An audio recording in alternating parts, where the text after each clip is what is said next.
Hey everybody, this is Carl back again for another movie spoiler review of The Incredibles 2. Already did the previous review of the first film, which should be out on my YouTube channel by this point if you're watching this on YouTube. Like and subscribe, share this with your friends, leave a comment below, let me know what you think of the Incredibles films, and let me know which of the Incredible cast is your favorite. I think Dash is probably my favorite. Yeah. So, yeah, man, this movie, as I mentioned in the previous review of the first film, because while that went over $600 million in the box office, this broke $1 billion, 1.243 billion to be exact, even after 14 years later. Freaking amazing. Reprising their roles, Craig T. Nelson as Mr. Incredible, Holly Hunter as Elastigirl, Sarah Vowell as Violet Parr. Well, we got a different dude for Dash, Huckleberry Milner, while Spencer Fox was originally Dash. I guess he got too old and his voice, wasn't he got older. Can't do the voice anymore. Ellie Fusil as Jack Parr, who does most of the voice for the infant. Sam Jackson as Frozone. Now we got new characters: Bob Odenkirk as Winston Dever and Catherine Keener, who plays his sister Evelyn DeVore. Brad Bird reprises his role as Edna Mode, who he is also the writer and director of this movie, just like the previous film. We got Jonathan Banks, who plays the former government agent Reg Dicker, who took up the role after the actor who played Reg before, Bud Lucky, who passed away in the same year as this movie was going to be released. Passed away during like after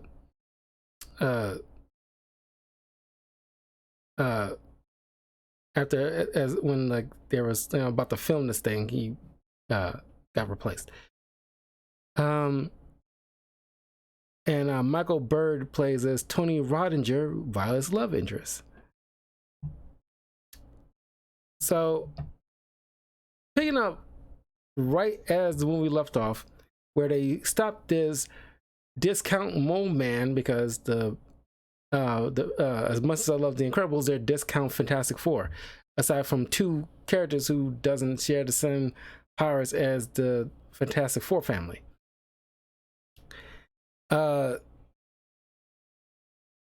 managed to stop Underminer from destroying City Hall, but his main goal was to rob the bank, which he managed to get away, but in the process they caused some collateral damage to the city's infrastructure. Which you could make the argument that it kind of happened the same way with that robot that Syndrome sent out. Did the same thing, and nobody called them on that one.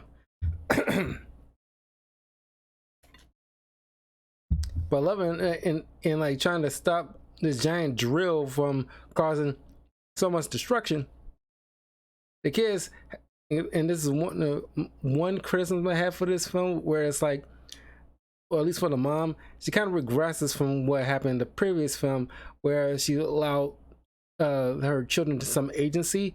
But when stuff goes down, she immediately tells the kids to look after Jack, stay here, keep crowd control, which is a good idea. But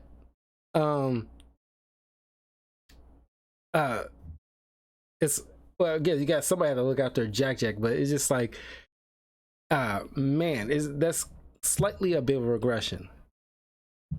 And once again, cool use of their power sets in order to stop this thing from causing more damage than it already did, but also more importantly, preventing any casualties. So they get hauled in to prison by these cops who, you know, chew them out for like, oh, did you stop the other minor? Did you get the cash he stole? Like, no, like, you like were good for nothing. Blah blah blah. Which is like, fuck you, dude. It's like, how dare you? As opposed to what? Let this weirdo dude come out of nowhere, causing utter destruction the moment he sprung up. And it's like, you know, sure, maybe the infrastructure and the buildings might have insurance, but like, what about the many casualties that would have caused? Like, you could probably count like at least so many people on multiple hands that these four have saved along the way to try to stop this drill. But then, like, Bob also called out Rick, who just sat there in the corner not saying nothing. Like, well, they shutting us down, Bob. Oh, we can't do anything about it. I was like, you suck. You suck. At the very least, give him a freaking lawyer. The least you can do. You suck. You suck. But then, during the midst of this, Tony notices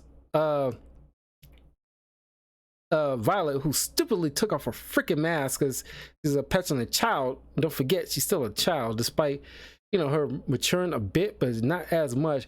Out of frustration of being left with Jack, she, you know, threw her mask to the ground, and Tony spots her.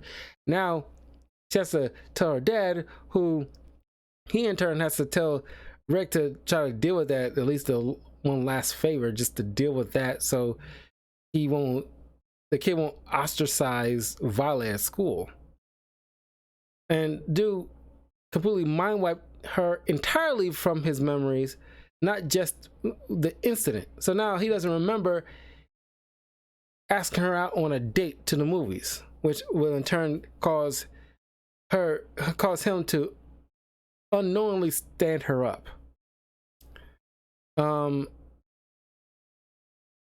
So now they in this cheesy motel because after the events with Syndrome, you know, messing up their house, which they was, I guess, in the midst of repairing, I guess. They got to stay in this motel, but Frozone lets them know about this guy that approached them, this rich dude named Winston, who invites Frozone, Elastigirl, and Mr. Incredible to his place because he's a total fanboy. Is a fanboy in the right ways. Literally, like, you know, looks up to supers just like his late father, who was a advocate for superheroes.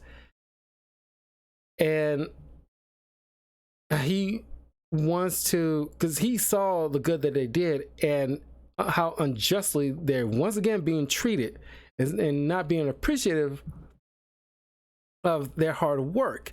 So he wants to give them a positive spin and branding, so that way they repeal this this law that keeps them in hiding.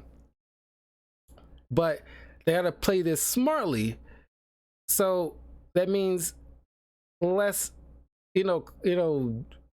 structural damage. We want to make sure we handle this like delicately. So we need Elastigirl as the primary on this, at least for now. So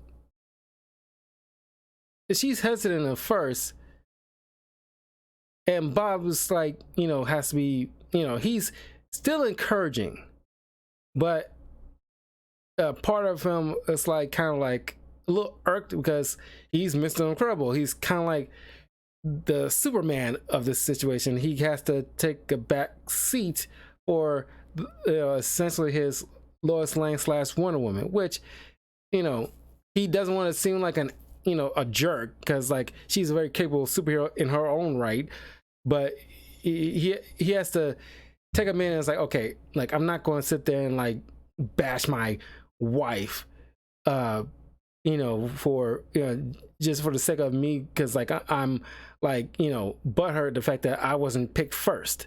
But I'm I like the whole like realism. Like he's still butthurt a bit, but he's not putting her down. He's still like, this is my wife. I'm going to support her. I'm a little butthurt, but I'm still going to support my wife regardless. And he tells like, no, you gotta do this. You're not just doing it for me. You're doing it for all of us and for our kids, so that they don't have to feel like they gotta be put in hiding. So she agrees. She gets this whole new suit, which kind of pissed off Edna, because she's the one and only like designer for supers.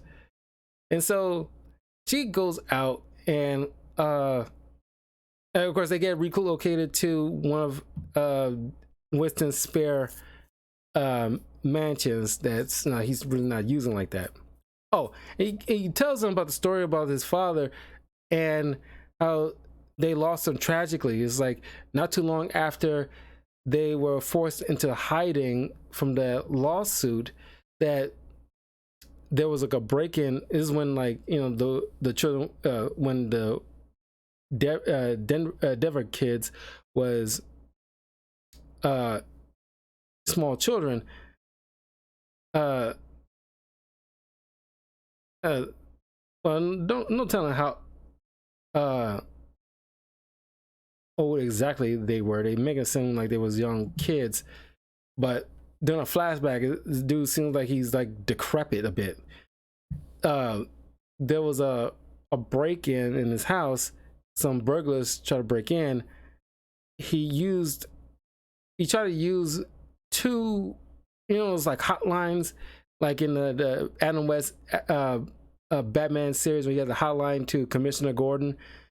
It's kind of similar to this kind of situation, where he's trying to call at least two of the supers that he was, had like a friendship with. I don't think he knows their like secret. It wasn't like expressly mentioned that he probably knew their secret identity. He probably didn't care for it to know, so he just knows them by the superhero names. So direct line to them to try to get to the house to stop the burglary. But since they were outlawed,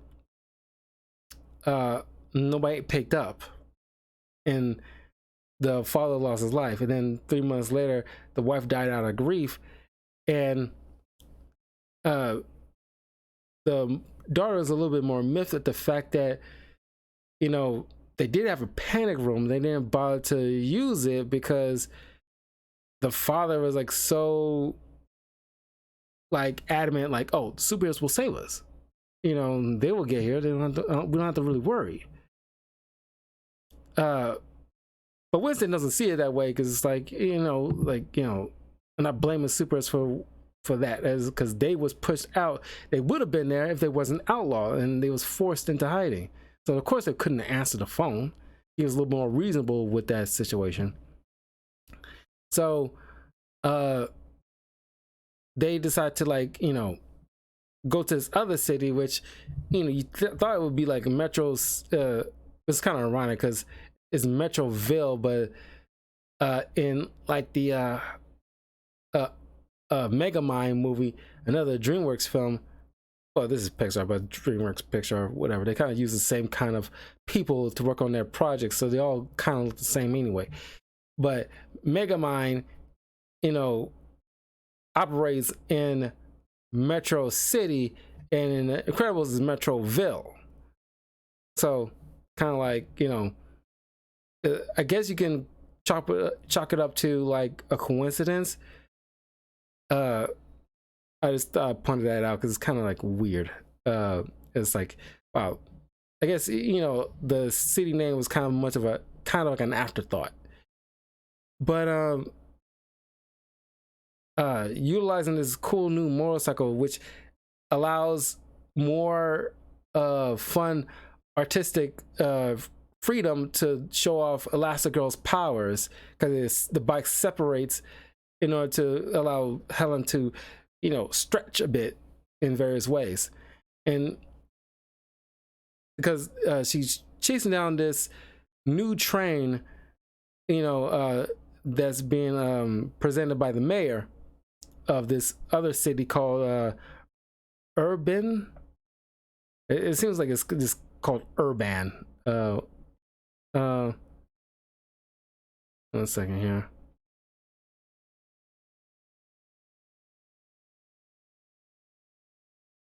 Yeah, New Urbem, Urbem, Urbem. I guess he just could have called this New Urban. I guess it's kind of, I don't know, maybe like the Gotham City to Metroville's Metropolis. Don't know why they just couldn't make it the same city, but I guess because most of the time it's like at night, so it kind of gives like a Gotham feel. Sorry.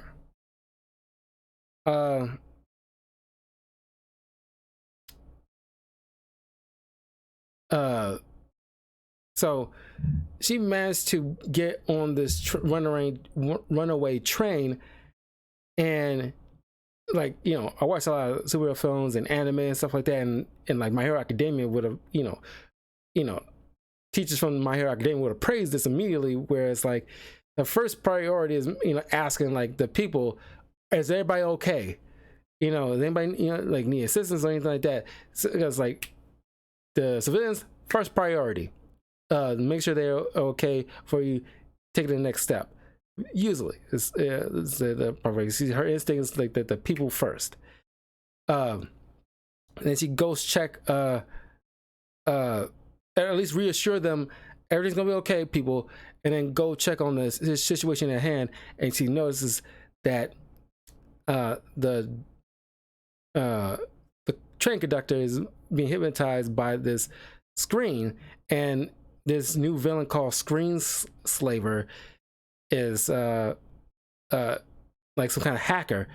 It's very like, Riddler-esque, at least something akin to like the Riddler, where it's like using technology to cause like, damages, but they don't leave riddles. And leave a message like, see you soon, Elastigirl, kind of situation.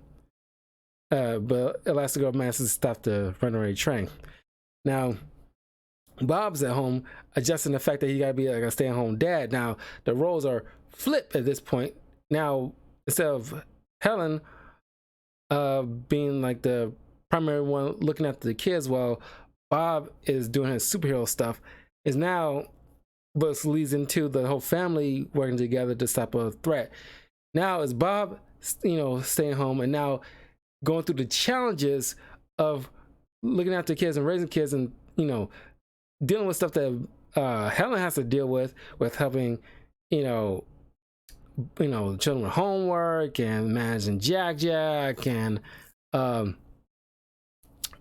dealing with like the emotional roller coaster that is Violet as a teenager. She gets angry when she finds out that not only that Tony stood her up, but then realized that her dad was responsible for sending Rick to go mind wipe him, but it ends up mind wiping her entirely and not just the incident.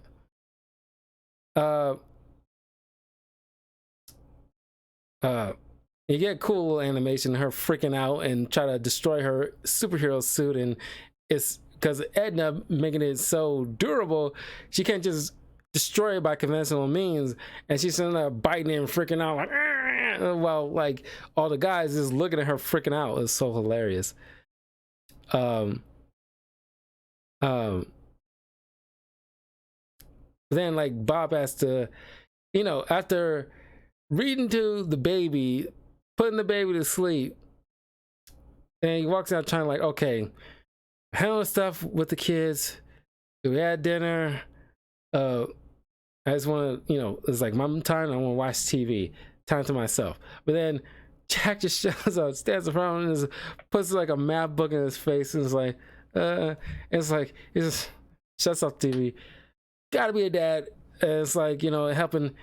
And it's like, I still remember the trailer, and it's like, even though there's a lot more quotes in the first Incredibles movie, I still quote the line, "Math is math. Why did they change math?" And it's like, that's, oh my god, it's so freaking hilarious, because like math and science, change often, because like once upon a time Pluto used to be a planet, but because because of some reason, like the structure became smaller, so they couldn't count it as a planet anymore.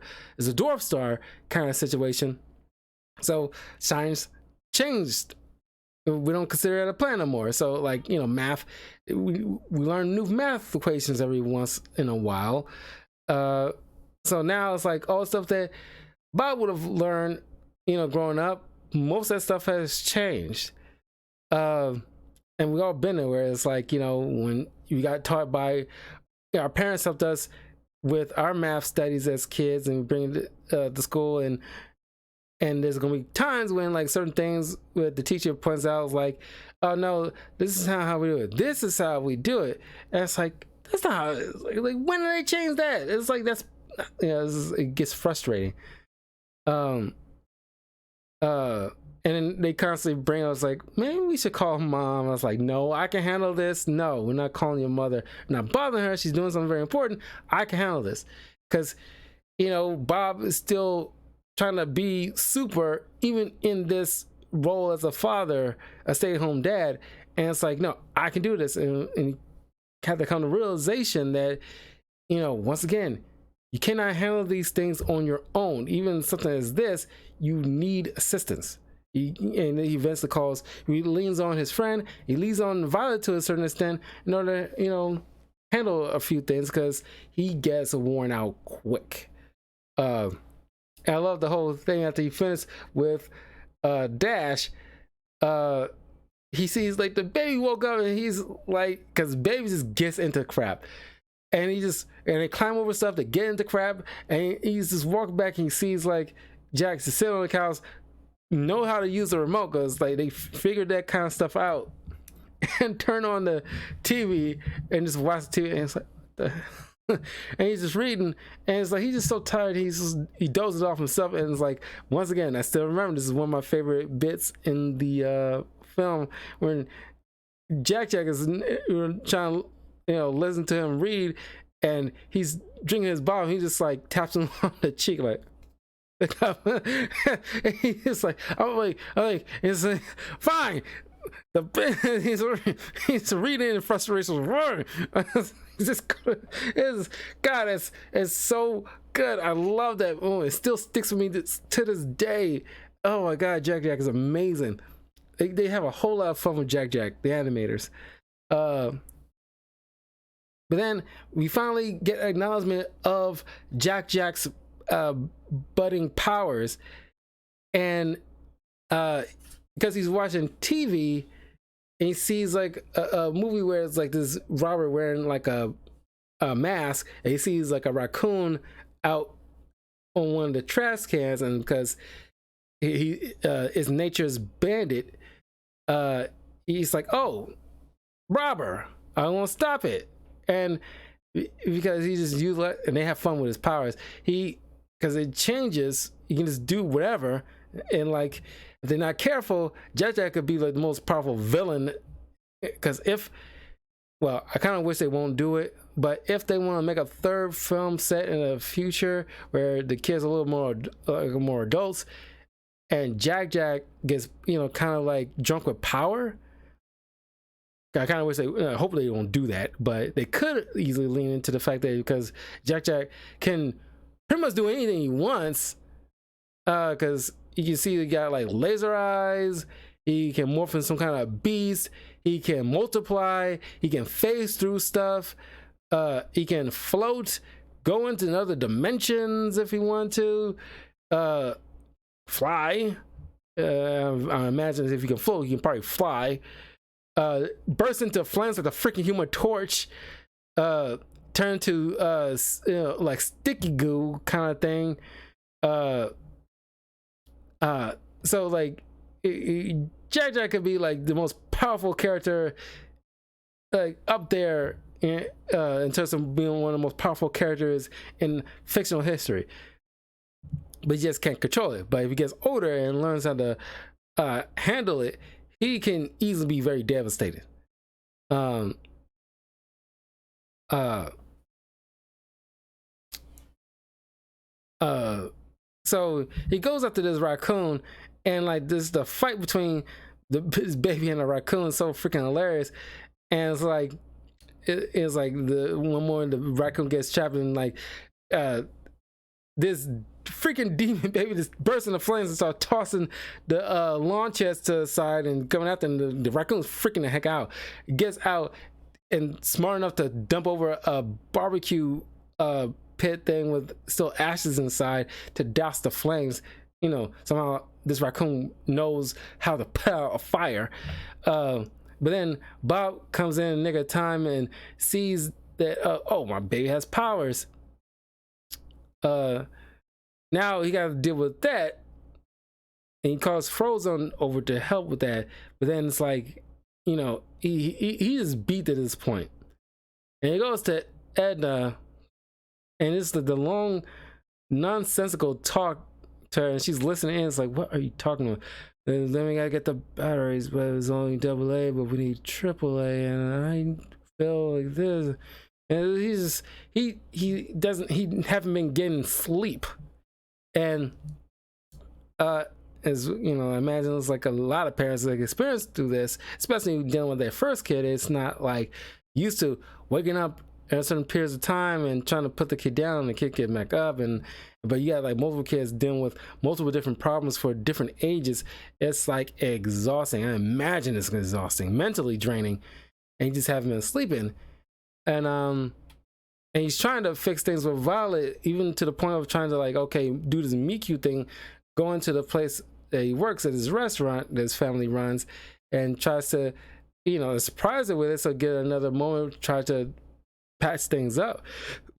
I love funny animation where she like drinking water and she's so surprised it come bursting out of her nose, and it's just like hilarious moment, but it didn't turn out so well. Now he's feeling bad.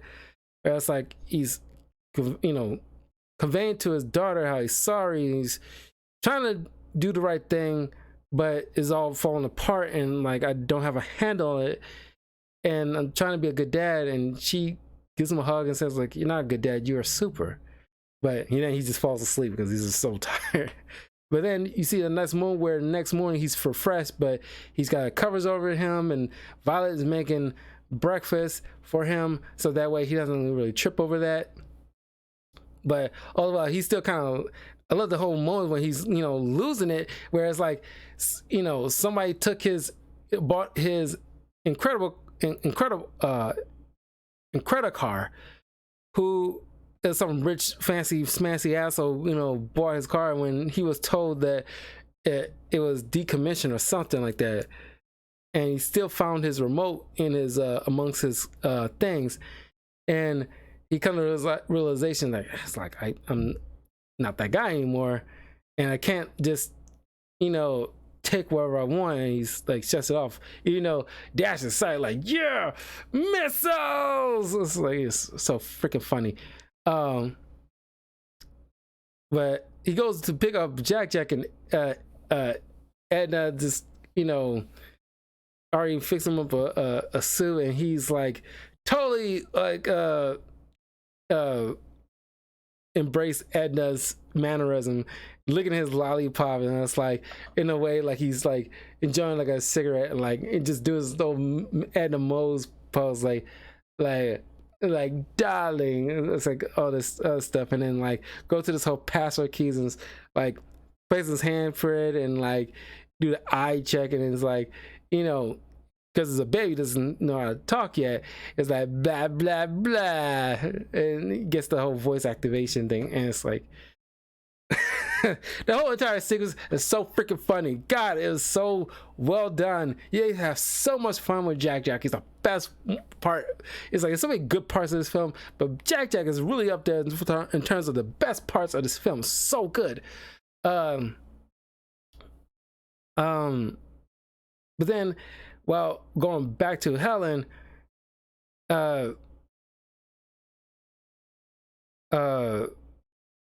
where she's getting interviewed after saving the train full of people, Screensaver attacks again, hypnotizing a bunch of the broadcasters and threatened to go after the ambassador that was just there. Now she's on a helicopter that's being taken control, at least like the pilot is mind controlled.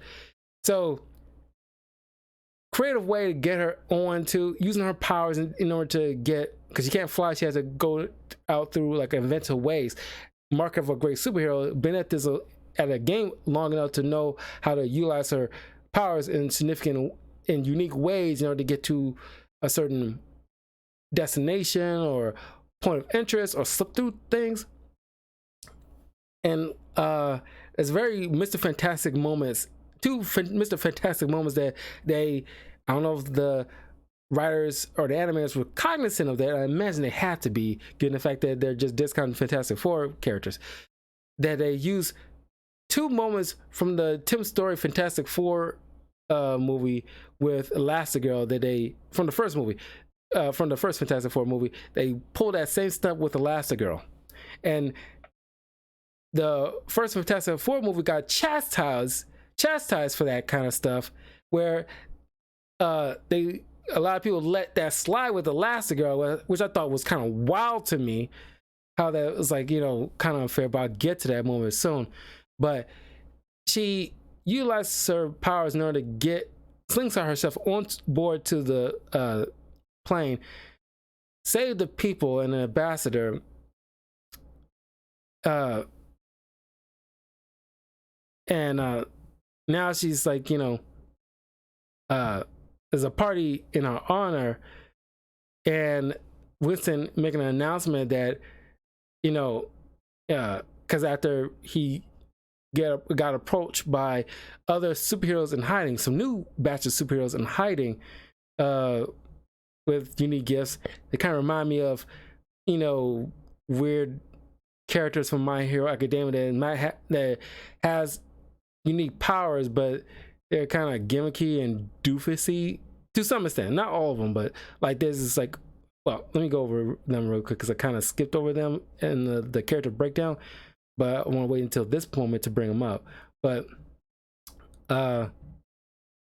we got Sophia Bush, who plays Karen / Void, who's a aspiring superhero who can create portals. Got Phil Lamar, who does a dual role of Crusher and Helectrix, one who can telekinetically crush objects while the other controls electricity. Paul Elding plays Gas Burns, who has a superhero moniker of Reflux, who's an elderly man who can spit up hot, who can vomit hot lava, which is like still stupid. And why you're an old man, you want to be like a superhero at this juncture in your life? You probably kill over in a couple of years at max. And there's one woman named Brick. She's just another character with super strength. Not much to her.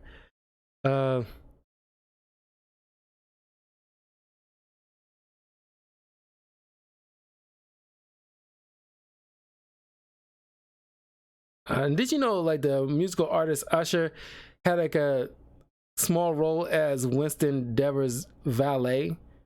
It's an unnamed valet, and they had Usher. Now, while that's cool, why? You could have had like one of your grips, or and a writer on the movie can fill in this little small role. It's only very small, but you like. There's certain casting choices has always been, odd to me, like that. Where it's like, you got a tiny role, of insignificant role, and sure, you can say, oh, it's nothing, it's not a big deal, but why, like, you just doing Usher? Did he was he like, he probably is like an Incredibles fan, but somebody like Usher, you give him like, maybe not like a lead role, but cast him as one of these other superheroes. You got Phil Lamar doing two roles And you could have Usher doing one of those characters instead of Philip Marlowe doing two of those roles. But you give him an unnamed 1-0 slip minute of a character that you blinking, you miss him, you won't even care about him after, you know, him gushing for 2 seconds over Frozone. And it's just like, you could have had when your writers filling this role is not that much. And I don't know how much money you probably paid Usher for this small thing. Because even though it was like a blip, probably still wasn't cheap. And this is before his whole Vegas agent, you know, residency thing. But he's one of the most popular, iconic R&B stars of all time. It's like trying to cast like, you know, Chris Brown or Jay-Z or something like that. It's like, these guys are not cheap. No matter how small it is. If it's like a minute for Usher is probably like at bare minimum $500,000. Luckily it's gross $1 billion because this is like crazy. And this is how I felt about the whole when they cast Pedro Pascal as Reed Richards for the MCU, and it's like you could have just gone with like a relatively know-nothing actor, so that way you can build and, you know, and not rely on star power to get butts and seats, and just rely on the story you're providing for the franchise. It just like certain decisions is kind of wild to me in terms of casting. No matter how smart casting. Not sometimes it's usually been smart casting, but it's just every once in a while you get some decisions, even from opposite ends of the spectrum. It's just, why? Give like know-nothing actors, lesser name actors, a chance so they can build up a reputation so they can be something later.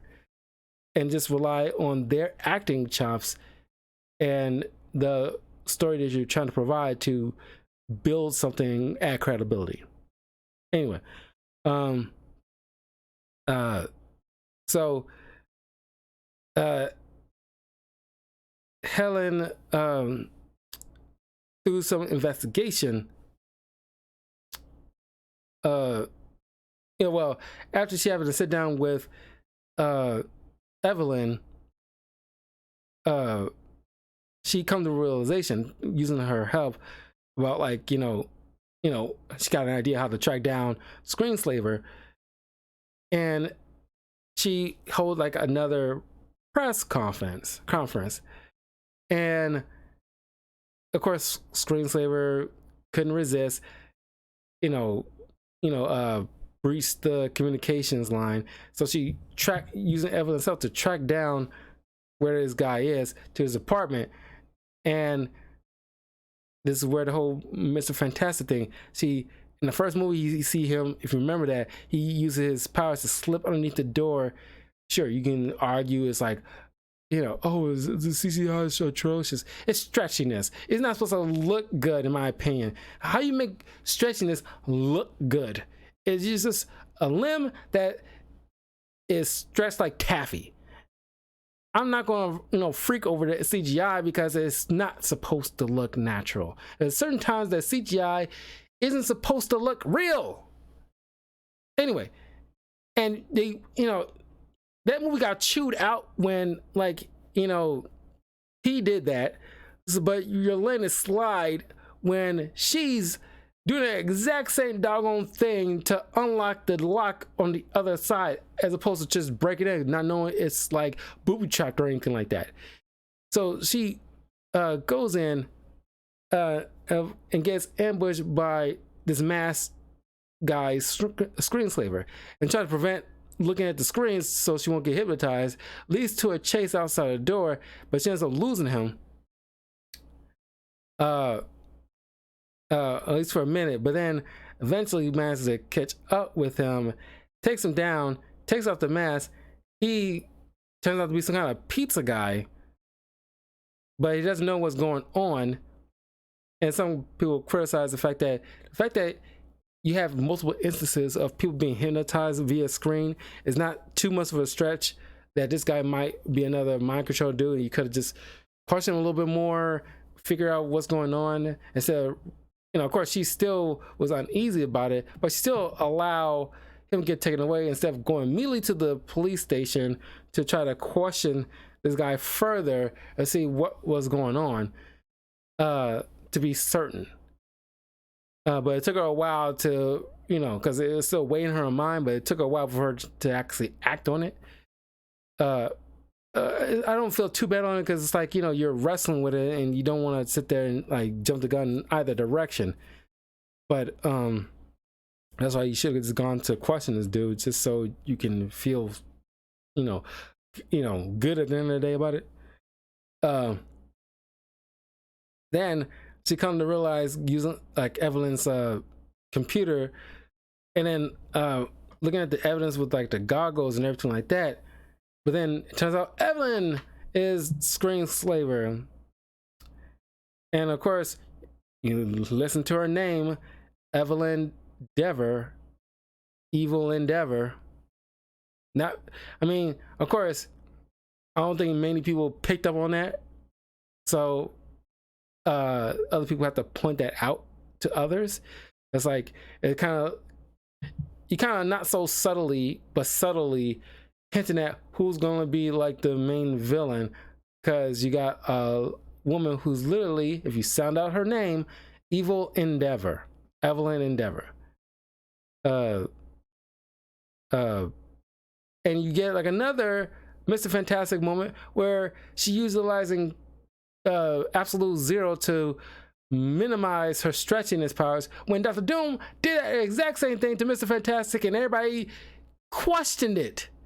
And I'm pretty sure that was pretty scientific, factual thing where it's like, you can't be as mobile, or the elasticity can't stretch if it's under extreme cold conditions.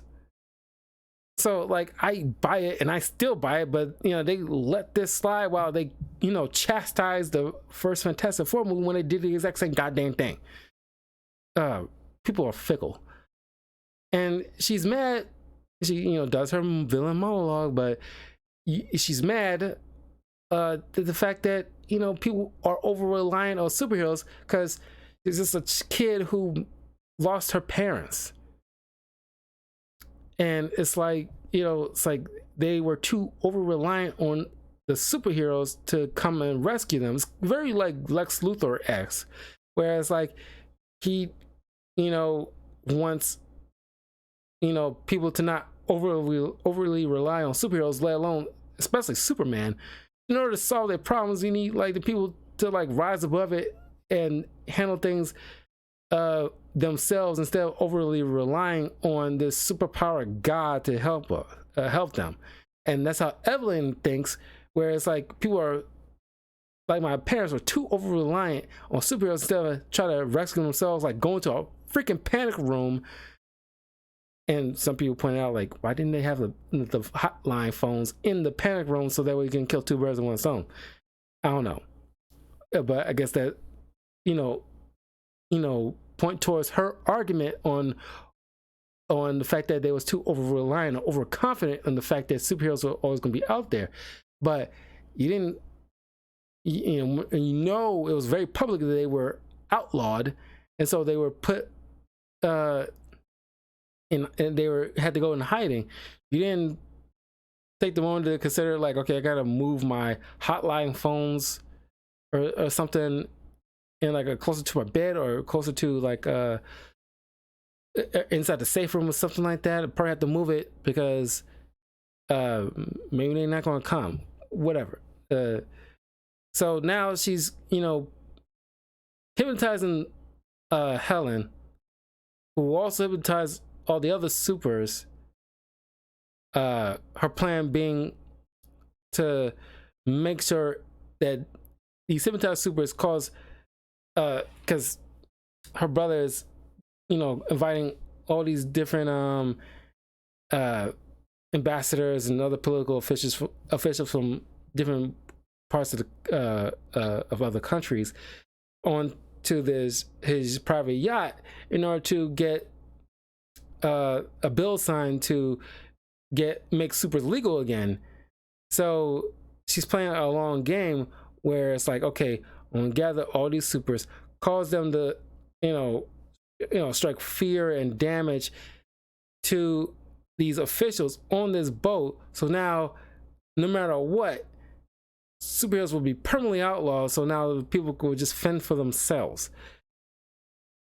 So she gets a mind controlled Helen to get Bob to go to her, so that way she can mind control him. But luckily, Bob was cognizant of calling Frozone to go check on the kids. And when he gets there, of course, all the villains goes to try to kidnap the kids. They manage to get away, or at least Frozone makes sure they get to slip after the Incredicar gets called, and he gets overwhelmed in mind control, but he managed to make sure they got away. And they all go on this yacht. The kids follow and manage to get on board. And thanks to Jack mostly, who uses powers to get the because he's just he's freaking out. He wants his mom, so he tracks her down and pulls the goggles off of her, and now she's not mind controlled, and then she gets the goggles off the Frozone and Bob, and they starts everybody starts getting unbrainwashed. And so now she knows the jig is up, so she gets her brother, who's all being pretty much held hostage under the brig, and gets him on like a jet aboard that's also on board the yacht, because these guys are mega rich. But he is like discuss it with her or what she's doing. He gets off board because he's not with this, and thanks with the assistance of these other supers, they managed to keep this out of control yacht from crashing into the city, while Evelyn stops Evelyn and get help from like the portal girl to get her on board and off of it. So the day is saved. The kids managed to be able to get there, help save the day. Not just Jack, but Dash and Violet, utilize their smarts and powers in order to help facilitate everybody's rescue.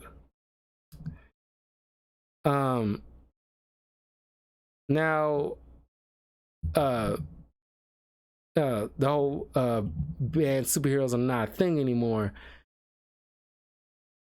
The movie ends with now, Violet just setting up the introduction once again with Tony and properly give like set up a date with him.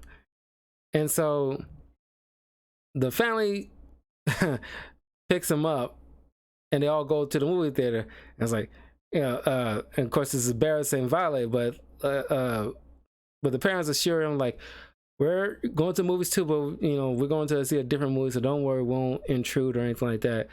But then like they see like a police chase and they drop Tony off at the theater and say like, oh, we'll be back, don't worry.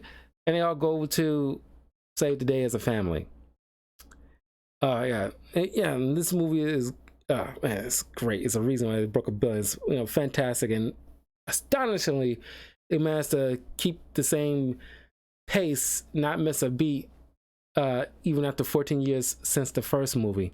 It's a shame that it took this long for a sequel like this. The first one did such an incredible job, but who knows what product we will have if the sequel came out like 3 or 4 years after the first one.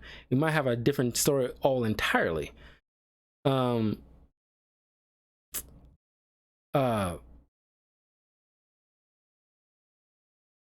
was mentioning about a little bit with he's person's arc, but it's not as extensive as as it was in the first film. But as the kids still trying to make sure they get the agency, because the parents tend to backpedal a bit. But Bob had to settle in and understand the other side of things of raising a family, and he kind of took for granted, whereas like the wife pretty much handled everything. Seemed like it, she was flawless in its execution, but there was some trial and error she probably had to go through. But now it's like second nature. Well, he has to get used to this for the first time, or at least not handling table scraps by comparison to Helen, where he's coming in, he's fun dad, and he's seeing like helping like the homework or playing ball or whatever like that. But no, there's like the nitty gritty stuff here. And like I love how he got the hang of it. He studied the book. He woke up Dash earlier before he went off to school to help him figure out the math problems and what he needs to do, how to like show his work and everything like that. Of course, and then the mom knows that Jack got power now too. So yeah, I mean the movie's it's just done a bang of a job. Very little issues I have with it, and more so just kind of nitpicky stuff at a certain point. But incredible job. The animation is so stunning, and like they have so much fun with a lot of these characters in various different ways, especially Helen and Jack. Screensaver is kind of more or less obvious. Like at least 7 out of 10 times it'll be pretty obvious who the villain is. They wasn't all that too subtle with it. I don't think they probably weren't trying to be all that subtle with the villain who it was. In most cases, you'll assume it might have been like the guy, or like the brother might have been the main villain. That would have probably been a little bit more of a subversion of expectation, because given the fact that this woman name's Evil Endeavor, I wonder who's going to be the main villain. But then it turns out to be the brother, or better yet, it's the father who faked his death and was just like mad the fact that the superheroes, he feels like he was abandoned or something like that.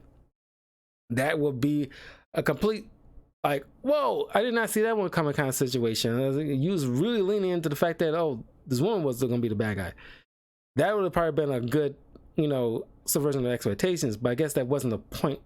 They wasn't trying to fool anybody, because these two movies were about the family, and the villain was like kind of like an extra whip topping to the Sunday that is the family. But yeah, and it's like my personal criticism is more so with the villains. It's like, if you remember the pilot of My Hero Academia, if you watch that anime, there's like kids in the classroom before like Deku goes to My Hero Academia. There's kids in the classroom where like one got a balloon face and the other got stretchy eyeballs, and it's like these characters feels like that. Except from something like Portal, I mean, they're useful in in a lot of ways, but it's just they seem just like very randos. And it's like sure you feel like they're not. I want to say they're not competent. One's a fangirl. Two of them seem like old men. I don't know. These seems cobbled together heroes just to have somebody there. They didn't seem like they was trying. They could have done something with them instead of making them seem like very gimmicky characters. And like the Crusher guy is like, you want me to uncrush? Why did you want me to uncrush? Like, do I tell you to unpunch? And it's like, what is this character? And it's like, I'm not saying you need to, make them have layers or anything like that, but I'm saying like at least don't make them, bottom of the barrel type of characters, or superhero characters. When you want to establish a new batch of superheroes, you know, somebody like Gazer Beam is pretty much like discount Cyclops, but even the small portion of the time we see of him, you don't hear him speak, but you see clips of him and stuff like that.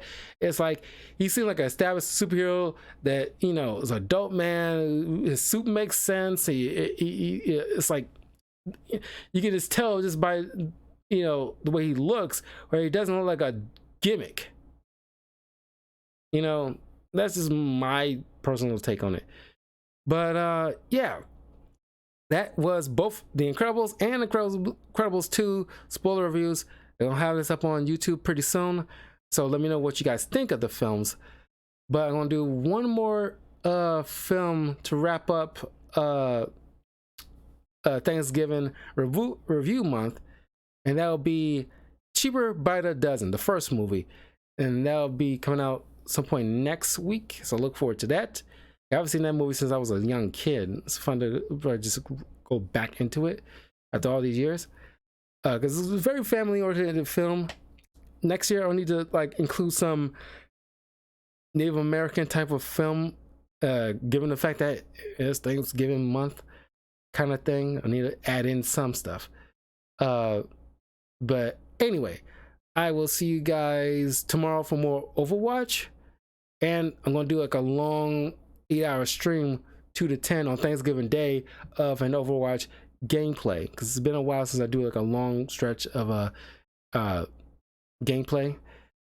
But and once again, I'm going to remind you guys, December 7th I will be doing a watch along live on Twitch of the Game Awards show, 6:30, you know, Central Time on my time.